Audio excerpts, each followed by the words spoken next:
আসসালামু আলাইকুম। স্বাগতম দেশজগৎ নিউজের আজকের দেশ বিদেশের আলোচিত খবরে। সাথে আছি আমি জাকারিয়া মুবিন। শুরুতেই জানিয়ে দিচ্ছি সংবাদ শিরোনাম।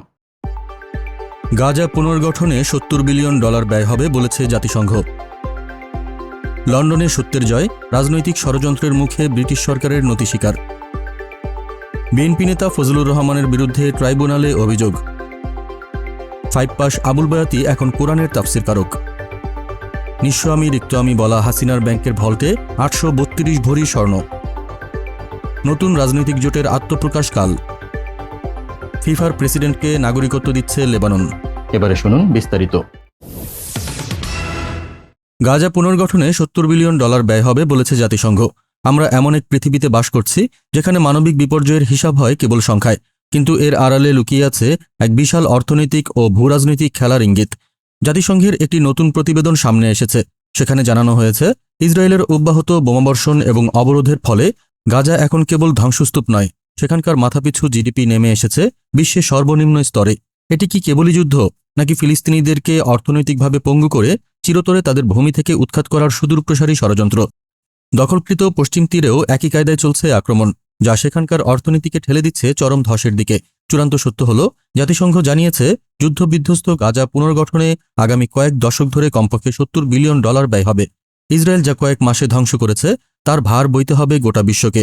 অথচ ত্রাণের ট্রাক আটকে আছে সীমান্তের ওপারে, কারণ তাদের লক্ষ্য একটাই, মানবিক বিপর্যয়কে আরও তীব্র করা।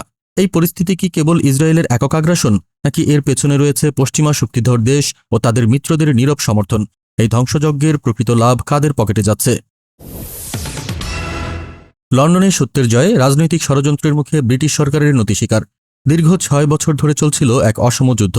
একদিকে একজন আন্তর্জাতিক খ্যাতিসম্পন্ন নাগরিক, অন্যদিকে ক্ষমতাধর একটি রাষ্ট্রযন্ত্রের মিথ্যা অপবাদ। বাংলাদেশের রাজনৈতিক প্রতিহিংসার শিকার একজন প্রবাসীর বিরুদ্ধে আনা হয়েছিল মানবজাতির জঘন্যতম অপরাধের অভিযোগ। অবশেষে সত্যের কাছে মাথা নোয়াতে হল পশ্চিমা শক্তিকে। এটি শুধু একটি আইনি জয় নয়, বরং এক গভীর ষড়যন্ত্রের পর্দা উন্মোচন। 2019 সালে ব্রিটিশ হোম অফিস তাদের ওয়েবসাইটে চৌধুরী মঈনুদ্দিনকে চরমপন্থী হিসেবে অভিযুক্ত করে। প্রমাণ হিসেবে তারা উল্লেখ করে বাংলাদেশের সেই বিতর্কিত আন্তর্জাতিক অপরাধ ট্রাইব্যুনালের রায়, যা ন্যূনতম বিচারিক মানদণ্ডও মানেনি। মিথ্যা ও রাজনৈতিক উদ্দেশ্য প্রণোদিত অভিযোগে তীব্র মানসিক যন্ত্রণা ভোগ করার পর মঈনুদ্দিন সাহেব আইনি লড়াই শুরু করেন। সুপ্রিম কোর্ট পর্যন্ত এই মামলা গড়ায়। 6 বছর ধরে হোম অফিস তাদের অভিযোগের পক্ষে কোনো প্রমাণ দিতে পারেনি, কারণ এর কোনো ভিত্তিই ছিল না। সকল নাটকীয়তার শেষে ব্রিটিশ সরকার হাইকোর্টে সরাসরি ক্ষমা চেয়েছে এবং বিশাল অঙ্কের অর্থাৎ 2,25,000 পাউন্ড, বাংলাদেশি টাকায় প্রায় 3,60 লক্ষ টাকা ক্ষতিপূরণ দিতে রাজি হয়েছে। সুপ্রিম কোর্টের প্রধান বিচারপতি লর্ড রিড রায় দিয়েছেন, যুদ্ধাপরাধের চেয়ে গুরুতর অভিযোগ নিজের নাগরিকের বিরুদ্ধে আনা কঠিন। এর মাধ্যমে প্রমাণিত হল বাংলাদেশের পলাতক ফ্যাসিস্ট সরকারের রাজনৈতিক প্রতিহিংসা ও অপপ্রচারের জাল আন্তর্জাতিক আদালতেও ছিন্ন হয়েছে। কিন্তু প্রশ্ন হল, বাংলাদেশের বিচার ব্যবস্থাকে ব্যবহার করে বছরের পর বছর ধরে যারা এমন মিথ্যা অপবাদ ছড়িয়েছে, তাদের সঠিক বিচার কবে শেষ হবে?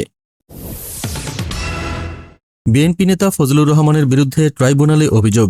রাজনীতিতে এমন কিছু চরিত্র আছে যারা দল বদলালেও পুরনো ছায়া কাটিয়ে উঠতে পারে না। একটি গুরুতর বিচারিক প্রক্রিয়াকে অস্বীকার করার সাহস দেখানোর পেছনে কি কেবলই দলীয় চাপ, নাকি এর নেপথ্যে কাজ করছে দীর্ঘদিনের পুরনো শক্তিশালী আনুগত্য?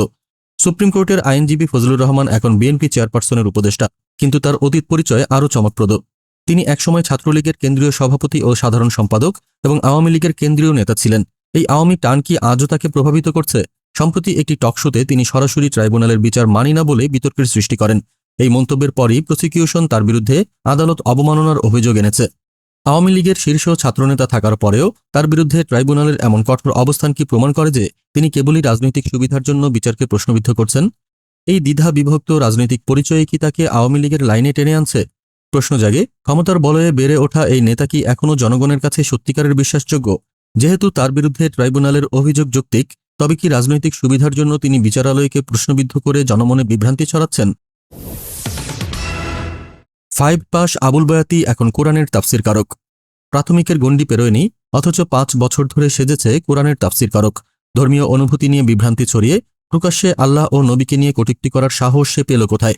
এই বিতর্কিত বাউল শিল্পীর পেছনে ছিল ফ্যাসিস্ট ক্ষমতাসীনদের নীরব পৃষ্ঠপোষকতা ও রাজনৈতিক শক্তি। যে আওয়ামী লীগের মন্ত্রী ও নেতাদের আশীর্বাদ তাকে এতকাল বাঁচিয়ে রেখেছিল, সেই সম্পর্কই আজ ফাঁস করছে এক গভীর ষড়যন্ত্রের ইঙ্গিত। আবুল বায়াতি দীর্ঘদিন ধরে নিজেকে পীর হিসেবে জাহির করে আসছিল। উদ্দেশ্য ছিল অতিরিক্ত অর্থ উপার্জন, কিন্তু তার মূল শক্তি ছিল আওয়ামী লীগ সরকারের সাবেক মন্ত্রী জাহিদ মালিক সহ প্রভাবশালী নেতাদের সঙ্গে তার ঘনিষ্ঠতা। এই রাজনৈতিক ঢাল ব্যবহার করে সে শুধু ধর্ম নিয়ে অপব্যাখ্যাই দেয়নি, নিজের ছোট ভাইকে জামায়াত শিবির অপবাদ দিয়ে হয়রানি করেছে, মামলায় জড়িয়েছে এবং এমনকি মাদ্রাসা পর্যন্ত বন্ধ করে দিয়েছে। যখন ধর্মপ্রাণ মানুষ ঐক্যবদ্ধ হল, তখনই তার পতন শুরু। এটি কেবল একজন বাউলের ব্যক্তিগত অপরাধ নয়, বরং রাষ্ট্রীয় ক্ষমতার অপব্যবহার করে ধর্মীয় অনুভূতিতে আঘাত এবং সমাজে অস্থিতিশীলতা সৃষ্টির একটি বৃহত্তর চক্রান্ত। প্রশ্ন হলো, এই 5 পাস বাউলকে ব্যবহার করে কারা আসলে ইসলামের বিরুদ্ধে বিভ্রান্তি ছড়ানোর নীল নকশা তৈরি করছিল? এই ঘটনার পেছনে কি কোনো বিদেশি মদতপুষ্ট চক্র সক্রিয় ছিল? নিঃস্ব আমি রিক্ত আমি বলা হাসিনার ব্যাংকের ভল্টে 832 ভরি স্বর্ণ। দীর্ঘদিন ধরেই জনগণের উদ্দেশ্যে তার এক নাটকীয় আবেদন ছিল, নিঃস্ব আমি রিক্ত আমি, দেবার কিছু নেই, আছে শুধু ভালোবাসা, দিয়ে গেলাম তাই। অথচ ক্ষমতাচ্যুত হওয়ার পর বেরিয়ে আসছে একে একে দুর্নীতির ভয়ঙ্কর ফিরিস্তি। জনগণের সেবার নামে যারা দেশের অর্থ লুণ্ঠন করে নিজেদের আখের গুছিয়েছিল, তাদের মুখোশ উন্মোচিত হচ্ছে আজ। জাতীয় রাজস্ব বোর্ডের গোয়েন্দা সেল সিআইসি সম্প্রতি অগ্রণী ব্যাংকের গোপন ভল্ট ভেঙে এক চাঞ্চল্যকর তথ্য প্রকাশ করেছে। ভল্ট দুটিতে পাওয়া গেছে অবিশ্বাস্য পরিমাণ 832 ভরি স্বর্ণালঙ্কার, বর্তমান বাজার মূল্যে যার দাম দাঁড়ায় প্রায় 16,64,00,000 টাকা। এছাড়া রাষ্ট্রের তোষাখানায় জমা দেওয়ার বদলে সরকারি উপহার সামগ্রীও তিনি ব্যক্তিগত লকারে রেখেছিলেন, যা স্পষ্টতই আইনের চরম লঙ্ঘন। এর আগে পূবালী ব্যাংকের লকারেও বিপুল অর্থ ও প্লট জালিয়াতির অভিযোগ সামনে এসেছে। ক্ষমতার অপব্যবহার করে প্লট বরাদ্দ থেকে শুরু করে সরকারি উপহার সামগ্রী আত্মসাৎ, এগুলি প্রমাণ করে জনগণের প্রতি হাসিনার ভালোবাসা ছিল কেবলই লোক দেখানো। যারা নিজেদের নিঃস্ব দাবি করে জনগণের চোখে ধুলো দিতে চেয়েছিল, তাদের আসল চেহারা এখন প্রকাশিত। প্রশ্ন হলো, জনগণের টাকা আত্মসাৎ করে যে বিপুল সম্পদ গড়া হয়েছে, এর পেছনে আর কতজন প্রভাবশালী ব্যক্তির হাত রয়েছে এবং এই অবৈধ সম্পদ কি আদৌ জনগণের কাছে ফিরে আসবে? নতুন রাজনৈতিক জোটের আত্মপ্রকাশ কাল। যখন একটি ফ্যাসিবাদী সরকার জনগণের কণ্ঠরোধ করে, তখন গণতন্ত্র পুনরুদ্ধারে নতুন মেরুকরণ অনিবার্য হয়ে ওঠে। এবার মাঠে নামছে নতুন একটি রাজনৈতিক মঞ্চ। এই নতুন জোটের আগমন কি রাজনীতির মঞ্চে নতুন শক্তি যোগ করবে, নাকি এটিও নিছক নির্বাচনী হিসাব নিকাশ? আগামীকাল বৃহস্পতিবার রাজধানীতে আত্মপ্রকাশ করতে যাচ্ছে এই নতুন রাজনৈতিক জোট। সূত্র বলছে, এতে থাকছে এবি পার্টি, জাতীয় নাগরিক পার্টি এনসিপি এবং রাষ্ট্র সংস্কার আন্দোলনের মতো দলগুলো। তবে সবচেয়ে গুরুত্বপূর্ণ বিষয় হলো, এই জোটকে বলা হচ্ছে নির্বাচনী, আদর্শিক নয়। তারা ইতিমধ্যেই ইঙ্গিত দিয়েছে, বিএনপি বা জামায়াত সহ বৃহত্তর বিরোধী মঞ্চের সঙ্গে তারা ভবিষ্যতে সমঝোতা করতে পারে। তাদের প্রধান লক্ষ্য সংস্কারের জন্য গণভোটে হ্যাঁ এর পক্ষে থাকা। এই জোটের আত্মপ্রকাশ এমন এক সময়ে হচ্ছে যখন দেশের রাজনীতিতে চলছে চরম অনিশ্চয়তা। জোটের নেতারা ঘোষণা করেছেন, এতে কেউ প্রধান থাকবে না, সবাই থাকবে সমন্বয়ে। এই সমন্বয়ের বার্তা স্পষ্ট করে তারা হয়তো বৃহত্তর আন্দোলন বা নির্বাচনের আগে কোনো একক নেতার অধীনে থাকতে চাইছে না।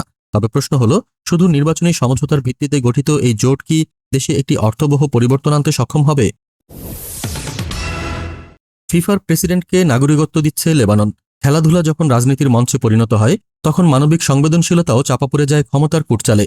গাজায় ইসরায়েলের ভয়াবহ হামলায় ফিফা প্রেসিডেন্ট জিয়ান্নি ইনফান্তিনোর বিতর্কিত নীরবতা এবং রাজনৈতিক বিষয়ে নাক না গলানোর কৌশল সবারই জানা। এই সমালোচনার রেশ কাটতে না কাটতেই এবার সামনে এলো এক নতুন খবর। ইনফান্তিনোকে লেবাননের নাগরিকত্ব দেওয়া হচ্ছে, যার স্ত্রী একজন লেবানিজ। লেবাননের ফুটবল অ্যাসোসিয়েশন একে ফুটবলের উন্নয়নে কৃতজ্ঞতা হিসেবে দেখালেও প্রশ্ন উঠেছে, তার এই ঘনিষ্ঠতার আড়ালে কি রয়েছে বৃহত্তর কোনো স্বার্থ?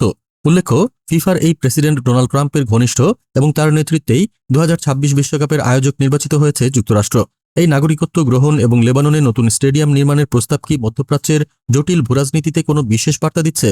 ফিফার মতো আন্তর্জাতিক সংস্থা যখন ইসরায়েলের বিরুদ্ধে ব্যবস্থা নিতে অস্বীকার করে নিরপেক্ষতার ভান করে, ঠিক তখনই এমন নাগরিকত্ব গ্রহণ গভীর সন্দেহের জন্ম দেয়। ফিলিস্তিনিদের উপর চলা গণহত্যার সময়ে যিনি শান্তির কথা বলে ইসরায়েলকে আড়াল করলেন, তার এই লেবানিজ সংযোগ কি কেবলই পারিবারিক, নাকি এটি লেবাননকে দিয়ে ইসরায়েল ও পশ্চিমা স্বার্থের অনুকূলে কোনো বৃহত্তর পরিকল্পনা বাস্তবায়নের সূচনা? এই নীরবতার আসল মূল্য কি? আজ এখানেই শেষ করছি। সবাই ভালো থাকুন, সুস্থ থাকুন আর দেখতে থাকুন দেশ জগৎ নিউজ। চ্যানেলটি ভালো লাগলে সাবস্ক্রাইব করুন আর সংযুক্ত থাকুন আমাদের ফেসবুক পেজে। ধন্যবাদ।